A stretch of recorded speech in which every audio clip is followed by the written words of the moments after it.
Ciao ragazzi, voglio farvi una domanda. Qual è la vostra idea di street food? Io personalmente non sono mai stato un grande amante del cibo ambulante, però devo riconoscere che negli ultimi anni c'è stata una fortissima crescita a livello qualitativo e quello che oggi si trova sulle bancarelle oppure sui mezzi mobili è ben lontano dagli stereotipi del cibo unto, fritto, pesante, difficile da digerire a cui si era stati abituati. No, oggi sotto le bancarelle si trova qualcosa di veramente speciale, sempre più spesso. E oggi, infatti, qui a Garda, al Natale tra gli Ulivi, voglio farvi conoscere il fugassì mantovano di Enrico Baroni. Una vera specialità, ma soprattutto un pezzo di cultura alimentare mantovano che va in giro per le piazze.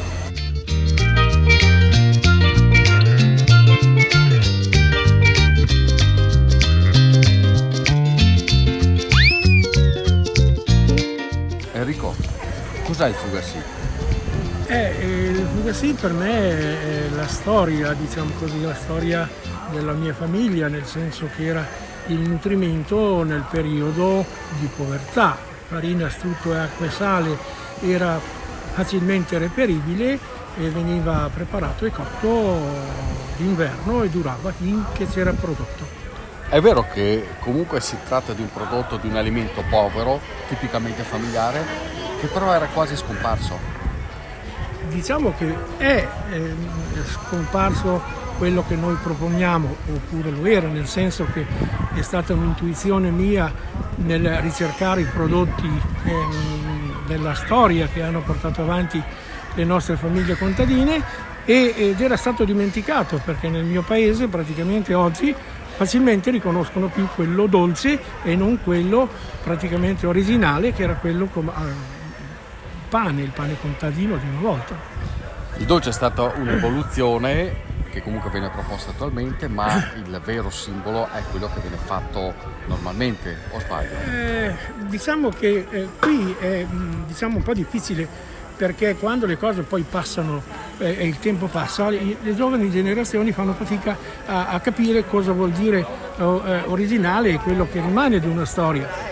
E il fugassì praticamente quello che stiamo proponendo noi era proprio il sostentamento, certo. Era necessario perché non c'era altro, i contadini che lo potevano fare avevano una fortuna immensa, perché poi diciamo che lo potevano anche arricchire con delle cicciole, le greppole, come certo, diciamo noi. Adesso sembra che quello è un ingrediente povero. Che sembra che per l'epoca era povero, però era nutriente, perché questo pane serviva ai contadini nell'epoca magari che andavano con gli animali, certo, sul monte, stavano in una giornata, bastava portarsi un po' di vin matto e praticamente avevano la giornata garantita dal punto di vista del mangiare. Come è nata l'idea di riproporre una tradizione come questa, tipicamente mantovana, con lo street food, cioè andando in giro a livello di ambulante?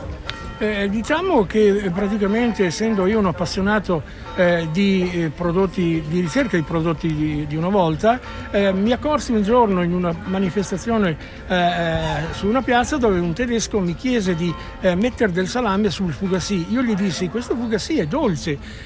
Lui fa: a me va bene così, mi metti sul salame.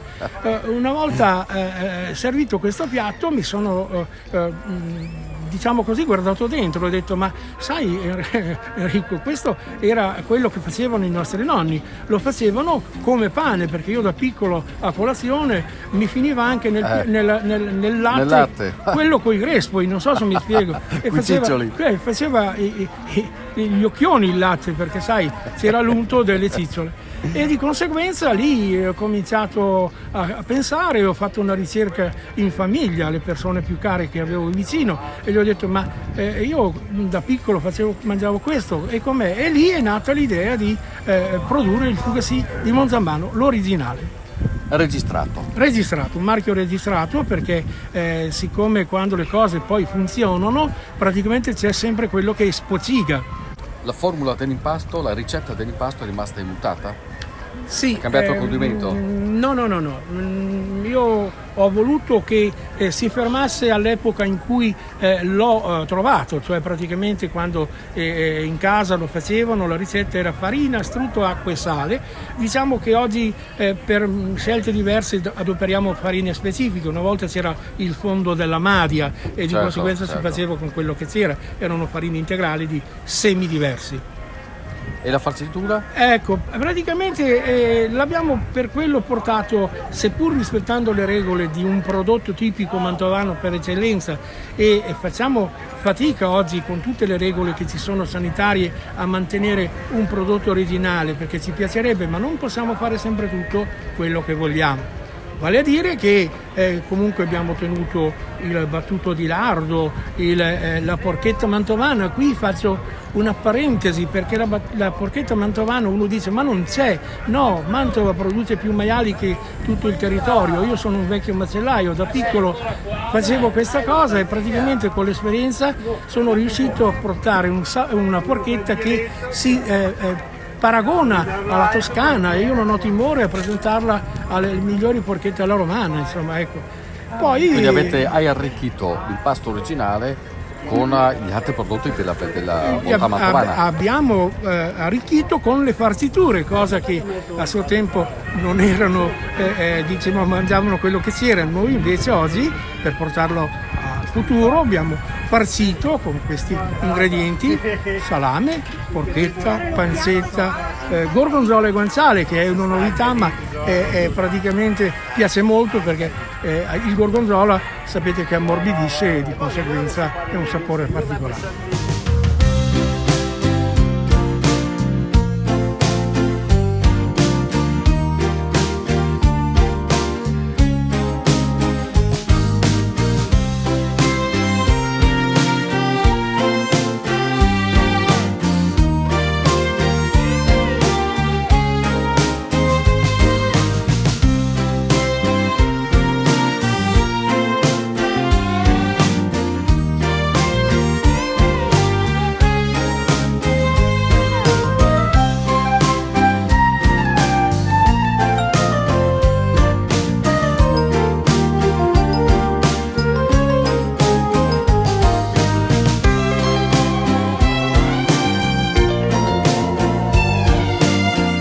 Ovviamente il laboratorio di Enrico non è qui, è a Castellaro Lagugello, che è questo bellissimo borgo antico sulle colline moreniche mantovane. E tra l'altro c'è un anniversario importante che viene qua, vero Enrico? Sì, diciamo che stiamo entrando nei primi 20 anni del Fugasì di Monzambano, diciamo che è stato nei primi anni del 2000 per progettare questa cosa che comunque nei suoi andare bene e male 20 anni che funziona, insomma, ecco.